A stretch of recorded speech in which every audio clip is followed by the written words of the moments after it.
Arik Air says it has flown over 19.5 million passengers in the 10 years of its existence.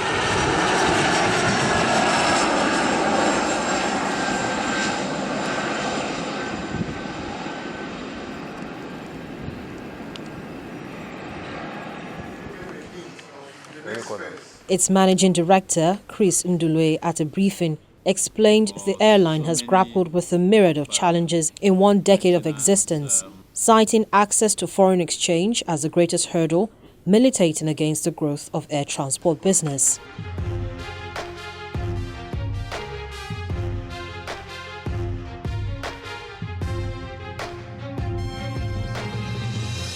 The airline cited plans to grow its fleet from the current 28 aircrafts to over 52 by 2025.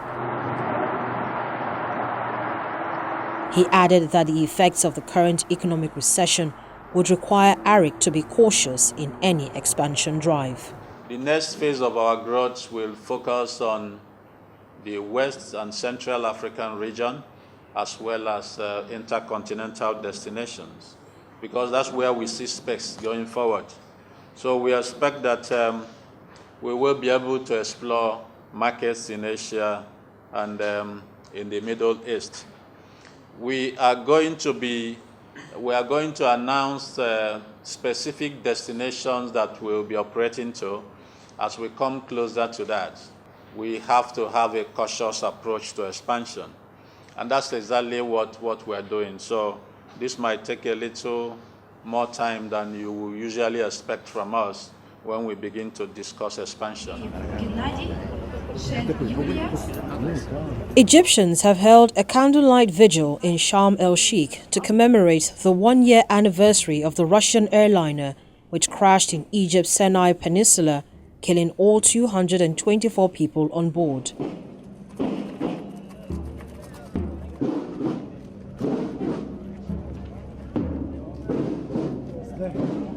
People marching in silence in Peace Square, carrying a large Russian flag and candles in remembrance of those who lost their lives.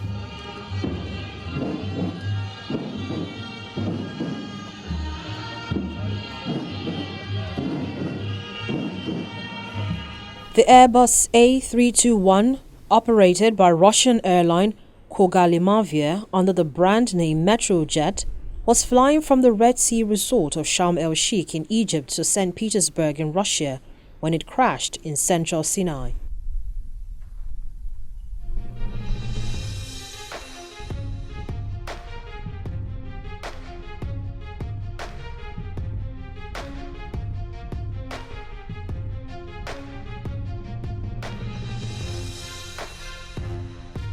Egypt's Minister for Civil Aviation, Sherif Fatai, used the occasion to send a message of peace to the world. We, of course, never wish to see anything like this in any part of the world. And we also want to send a peace message from Egypt and from Sharm el-Sheikh, the city of peace, to the whole world. And tell the world that Egypt will always support peace and will do whatever it takes in order to keep peace everywhere in the world.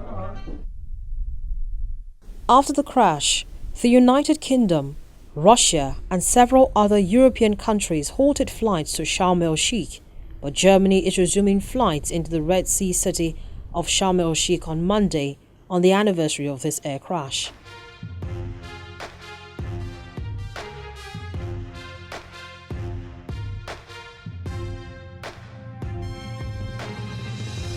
The crash was a blow to Egypt's tourism industry, which was already struggling owing to political turmoil that followed the 2011 uprising. Germania Airlines will fly 2 direct flights to Egypt per week. Tourism remains one of Egypt's main sources of income.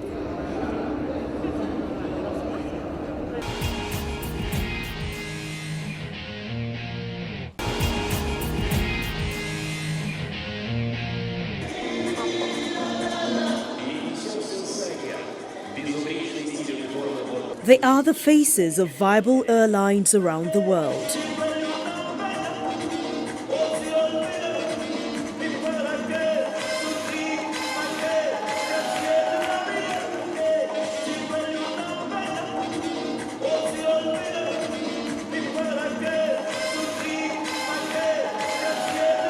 From the moment you arrive at the aircraft door to the time that you arrive at your destination, hard-working individuals are concerned about your onboard safety and comfort.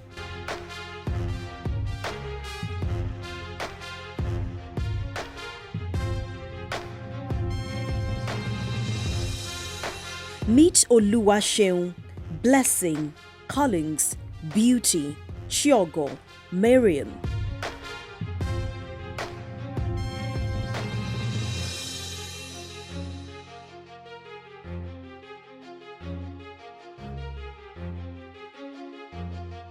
For most of them, it's a transition from their course of study. Oh, I went to LASA, computer science, and I got here after I was done with school. I couldn't wait to be a flight attendant, so I heard about MedView's recruitment, and then I came here, and I was loved. I'm a graduate of chemistry from the University of Airline, and I've been a cabin crew for the past 3 years now. Yes, so I was in my hostel my final year, and one of my friends had a friend come over. He was a pilot, and he goes, "Oh, I just finished flight school." He was from University of Illinois as well, my department. Like, wow, that's amazing. I could do something like that. It is not the easiest job, but their people skills come in handy. That is where your professionalism has to come in place. We all have feelings, but when it comes to your job, you just have to be the best at it. A passenger comes or a guest comes telling you, "Oh, you did this, you did that, you did that," and if I were not a cabin crew, I would have approached it in a different manner. But I give the person a response that he or she is not expecting. I give a listening ear. I'm accommodating.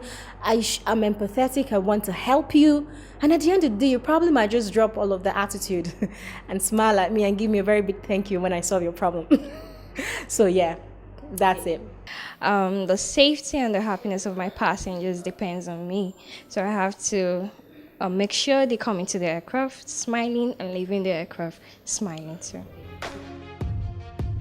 They are the picture-perfect air hosts and hostesses, and most cannot imagine doing anything else.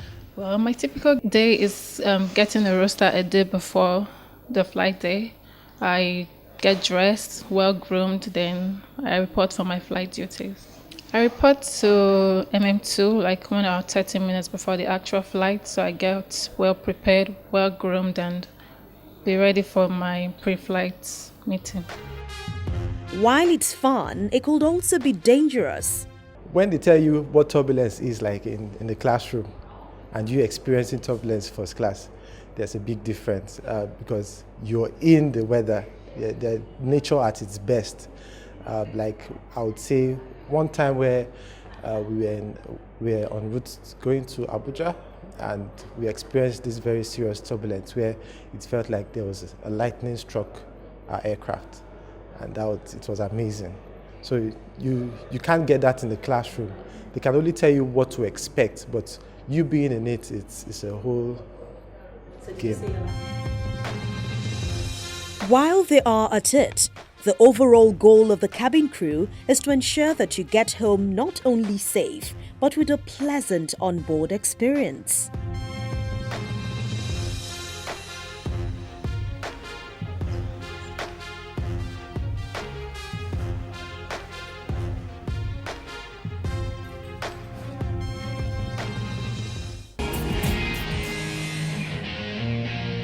Thanks for being a part of our program this week. I'm Bukola Joe Oketumbi.